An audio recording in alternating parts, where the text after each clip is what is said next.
जर्जर कोटिया इस बात का सबूत देती है कि यहाँ पहले एक नगर बसा करता था और आज लगभग 2 सदी बीत चुके हैं, पर यहाँ गांव फिर से आबाद नहीं हुआ और न ही आसपास के वे 84 गांव जहाँ कभी पालीवाल ब्राह्मण रहते थे। वे पालीवाल ब्राह्मण जिसे गांव की मिट्टी समृद्ध हुआ करती थी। तो फिर ऐसा क्या हुआ जो रातों रात यह गांव खाली हो गया? क्योंकि आज 200 साल बाद भी लोग शाम के 6 बजे के बाद यहाँ जाने से कतराते हैं। आखिर कुलधारा के इतिहास में ऐसा क्या धंसा जिससे लोग आज भी खौफ खाते हैं? क्योंकि दिन में भी लोगों को वहाँ चूड़ियों की खनक और पायल की आवाज़ सुनाई देती है। क्या यह सब आप जानना नहीं चाहेंगे? मैं अब तक की कुलधारा की सारी बातें अपने मोबाइल के सोशल मीडिया प्लेटफॉर्म पर सुना रहा था। आसपास में बैठे उसके बाकी दोस्त भी उसका चिल्लाना सुनकर उसकी तरफ आकर्षित हो गए। उसमें से एक आदित्य ने मुझसे कहा, क्या मिल गया ऐसा जो तू चिल्लाने लगा? अरे आदित्य, बता रहा हूँ ना, एक ऐसा कॉन्सेप्ट मिल गया है इसमें हमें एक बड़ा हिट मिल सकता है। जैसलमेर का एक गांव जहां से रातों रात 5000 लोग गायब हो गए थे। अभी प्रबल ने अपनी बात पूरी की ही थी कि जोया बोल पड़ी। जोया, तुम कुलधारा की बात कर रहे हो ना प्रबल?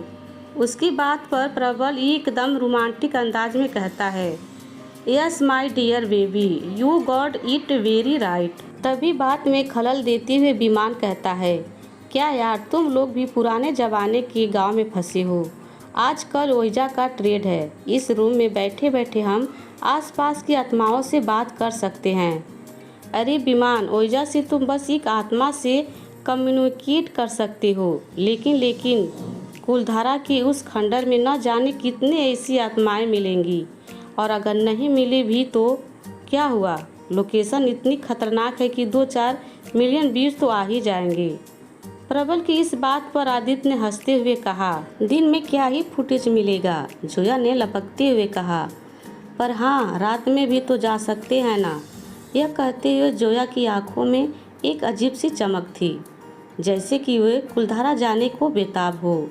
पर उसकी बात सुन के सभी के माथे पे पसीना चमकने लगा, क्योंकि भले ही वह हॉरर कंटेंट बना रहे थे, पर उनमें अभी इतनी हिम्मत नहीं थी कि वे वहां जाए, वो भी रात में, जहां 2 सदी में कोई भी नहीं गया। और अगर हिम्मत हुई तो भी जाएंगे कैसे? क्योंकि कुलधारा गांव में शाम 6 बजे के बाद किसी को घूमने नहीं दिया जाता है। और जब यह बात प्रबल ने जोया को समझाई तो वे फट्टू कहकर उल्टा उसे ही उकसाने लगी। विमान को लगा कि यह मौका है जब जोया की नज़र में हीरो बन सकता है, इसीलिए उसने कहा, जोया छोड़ो इन फटुआओं को, मैं तो कहता हूँ सिर्फ मैं और तुम चलते हैं और किसी भी तरह अंदर चल ही जाएंगे। विमान का बात सुनकर प्रबल भी चोरी छुपके कुलधारा गांव में घुसने के लिए मान जाता है, क्योंकि वह नहीं चाहता था कि विमान और जोया थोड़ी भी करीब आएं। अगली सुबह सभी गाड़ी में कुछ ज़रूरी सामान लेकर कुलधारा के लिए निकल जाते हैं। वहां पहुंचने से कुछ किलोमीटर दूर पहले ही उन्हें कुलधारा का एक साइन बोर्ड दिखाई देता है और उसके थोड़ी दूर आ गए एक बुढ़िया, जिसके पास पहुंचते ही प्रबल गाड़ी रोक देता है। गाड़ी का शीशा नीचे करके जैसे ही जोया उस बुढ़िया औरत की तरफ देखती है तो सख्त लहजे में उनसे कहती है, बुढ़िया क्यों आई है यहाँ? चली जा यहाँ से, तेरी वजह से यह भी मारे जाएंगे।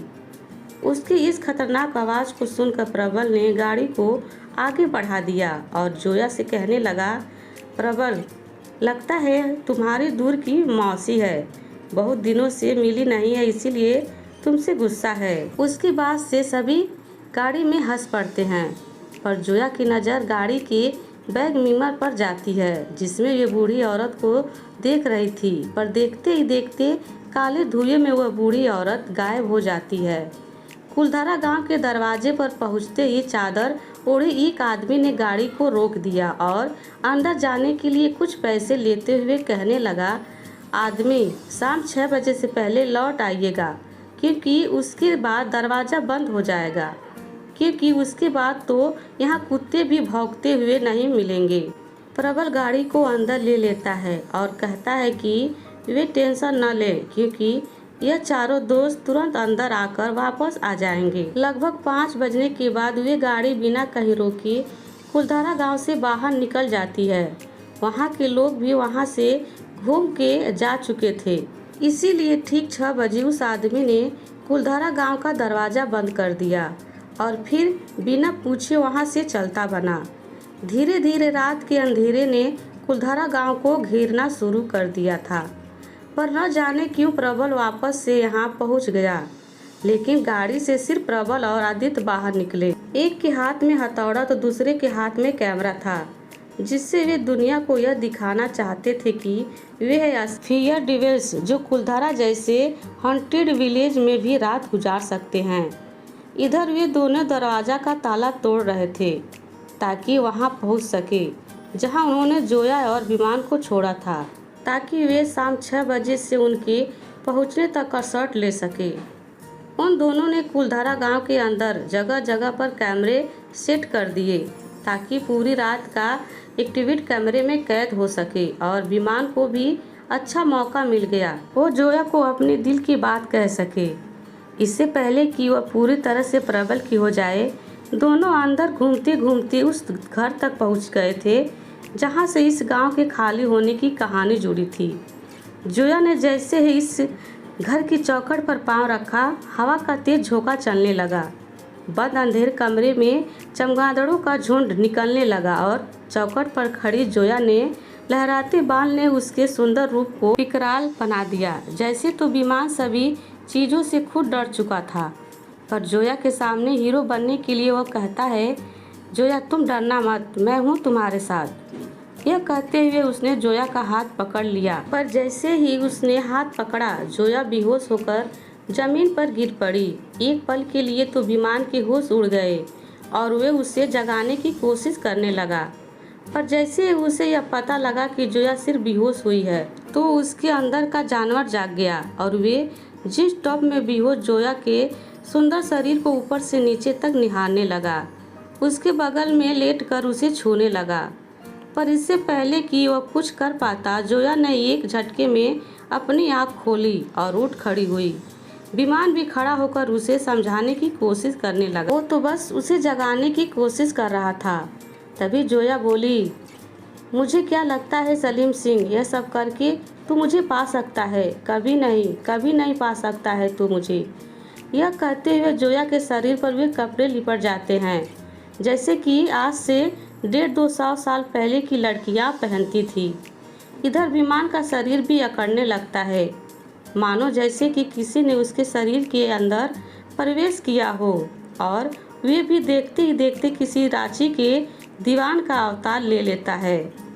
दूसरी तरफ प्रबल आदित्य भी कुलधारा गांव के अंदर पहुंच गए थे और गांव के मंदिर के पास ही उन्होंने अपना सारा सेटअप लगाया, जहां से वे अपने सभी वायरलेस कैमरे का लाइव फुटेज देख सकते थे। आदित्य अपने काम में लगा था, पर प्रबल के चेहरे पर अभी भी चिंता की लकीरें खींची हुई थी। एक तो उसे जोया को विमान के साथ छोड़कर जाना पड़ा, और दूसरी की अब तक वे बताई हुई जगह पर पहुँचे क्यों नहीं।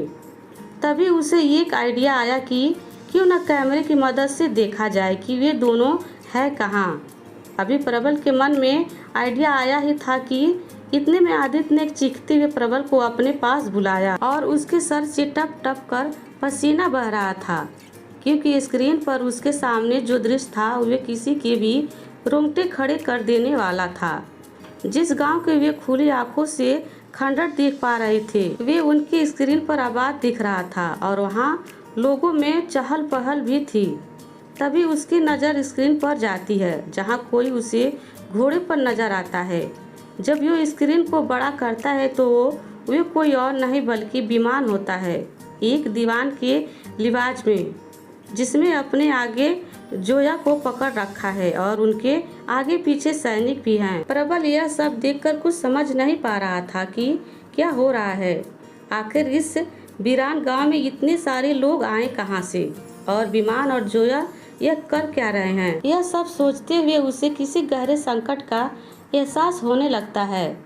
तभी उसका ध्यान उस स्क्रीन से निकलने वाली आवाज़ पर जाता है, जहां सलीम सिंह के रूप में विमान कहता है, कुलधारा वासी, भले आपका गांव है पर मैं हूं आपका दीवान सलीम सिंह, जिसके यहाँ हुकूमत चलती है। इसीलिए मेरा सेवा करना आपका धर्म है। और यह लड़की जो इस वक्त मेरे शिकंजे में है, उसे अपना अपराधी समझने की भूल ना करे, क्योंकि इनका अपराधी तो मैं हूँ, जो इनके रूप और वर्ण को देख नहीं रह पा रहा। पर मैंने इसे सख्ती से नहीं बल्कि प्यार से अपने पास रखना चाहता हूँ, इसलिए इसे शादी करना चाहता हूँ। और अगर किसी ने आपत्ति जताई तो मैं उनके विरोध में उसे भी अपनी इस तलवार से समाप्त कर दूंगा। कहते ही विमान ने जोया को नीचे गिराते हुए कहा, आज से इसे छोड़े जा रहा हूँ, लेकिन फिर वापस आऊँगा। तब तक अपनी सहमति बना ले, नहीं तो इस पूरे गांव को हम अधीन ले लेंगे और आप हमारे बंदी। इससे अच्छा यही होगा कि इसे दुल्हन के जोड़े में तैयार रखें। इतना कहते ही विमान के शरीर में बस वे दीवान अपने सैनिकों के साथ वहां से धमकी देकर निकल जाता है।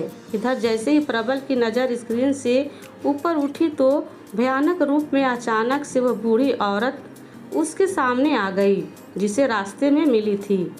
उसे देखते ही उनकी सीटी पीटी गुल हो गई और उल्टे पांव वहां से भागने लगे। तभी आसपास के बहुत सारे खून से लथपथ लोग उनकी तरफ बढ़ने लगे, जैसे कि वे कोई ज़ॉम्बी हो और उनके ही खून के प्यासे हो। उन लोगों को आसपास से अपनी तरफ बढ़ता देख वे ऐसे घबराए कि आपस में ही टकराकर वहीं गिर गए। अब उनके अंदर इतनी हिम्मत नहीं बची थी कि उठकर खड़े हो सके। और तभी वह बूढ़ी औरत उनकी तरफ आई और अपनी छड़ी को ऐसे घुमाया कि ज़ॉम्बी की तरह दिखने वाले वे सारे लोग किसी और दिशा में ही चल गए। तभी उस बूढ़ी औरत ने आवाज़ निकालते हुए उनसे कहा, मना किया था ना यहाँ आने से, लौट जाने को कहा था ना, पर मेरी एक भी नहीं मानी तुम लोगों ने। उसकी बात सुनकर प्रबल को विश्वास हो गया कि वही है जो उसे यहाँ से बचाकर निकाल सकती है। इसीलिए वह उसके सामने गिड़गिड़ा कर पूछने लगा कि यह सब क्या हो रहा है और हम कैसे बचें। तभी बूढ़ी औरत ने कहा, बच्चे, यहाँ यह सब पिछले 2 सालों से चलता आ रहा है और यहाँ अंधेरे के बाद रुककर तुम इस सब का हिस्सा बन गए हो। जहाँ तक बात रही यहाँ से बच निकलने की, तो उस लड़की के कारण ही तुम सब यहाँ फंसे हो और अब वही तुम्हें यहाँ से बचा सकती है। उस लड़की को सलीम सिंह से बचाने के लिए आज रात फिर सभी गांव छोड़कर यहाँ से निकलेंगे। उन्हीं के साथ बाहर निकल जाओ, नहीं तो सलीम सिंह तुम्हें छोड़ेगा नहीं। और ध्यान रहे कि भीड़ के साथ तुम बाहर निकलोगे, उन्हें भी पता नहीं चलना चाहिए कि तुम उनसे अलग हो। बस बुढ़िया की बात खत्म होते ही प्रबल स्क्रीन पर देखने लगा कि अभी वह आखिर है कहाँ। और जब उन्हें पता चला कि वे कहाँ हैं तो उन्होंने गांव वालों का भेष ले लिया और भीड़ में शामिल हो गए और उन्हीं के साथ चलने लगे। भीड़ को चीरते हुए प्रबल अब जोया के काफ़ी करीब पहुंच गया था। तभी उसने देखा कि जोया की आंखों में आंसू हैं और चेहरे पर शर्मिंदगी भी, जैसे कि उसकी वजह से ही इस पूरे गांव को अपना सब कुछ छोड़कर जाना पड़ रहा है। तभी प्रबल को भीड़ में हलचल की आवाज़ सुनाई दी। वहां पहुंचकर उसने देखा कि आदित्य के हाथ में मोबाइल था और इस अजीब चीज़ को देखकर गांव वालों को यह पता लग गया कि वे कोई बहरूपिया है या सलीम सिंह का कोई जासूस। इसलिए उस भूतिया गांव वालों ने एक एक करके सबको मारना शुरू कर दिया। इससे पहले कि प्रबल कुछ कर पाता, आदित्य ने खुद की जान ले ली ताकि प्रबल किसी की नज़र में ना आए। दोस्त को मरता देख प्रबल टूटने लगा था, पर गांव वालों को आगे बढ़ता देख उसे अपनी भावनाओं को समेटे हुए एक नज़र अपने दोस्त को देखा और गांव वालों के साथ उसी सुरंग में घुस गया जो इस गांव से बाहर निकलने का रास्ता था। एक एक करके सभी उस सुरंग से बाहर निकलने लगे और सभी की जुबान पर बस एक ही शराब था कि जिस मिट्टी को छोड़कर जाना पड़ रहा है वहां पर कोई और नहीं बस पाएगा। इधर सुरंग के बाहर तो सभी निकल रहे थे, पर असल में सिर्फ प्रबल और जोया ही बाहर निकल पाए थे। जोया के बाहर निकलते ही वह आत्मा उसके अंदर से निकल गई और वह बेहोश हो गया। अब प्रबल जोया को संभालने लगा। तभी उसकी नज़र सुरंग पर गई जो लोहे के सरिये से बंद थी। प्रबल ने जैसे तैसे जोया को संभाला और वहां से निकलने लगा। मगर उसके मन में दुख था कि वे आदित्य को नहीं बचा सका। पर उसने विमान को बचाने के एक भी कोशिश इसलिए नहीं की क्योंकि उसने वह सब भी देख लिया था जो वे बेहोशी की हालत में जोया के साथ करना चाहता था। जाते जाते उसने एक नज़र पीछे देखा जहां उसे वह बूढ़ी औरत दिखी जिसने उससे कहा, कभी लौट कर यहाँ मत आना फूलधरा।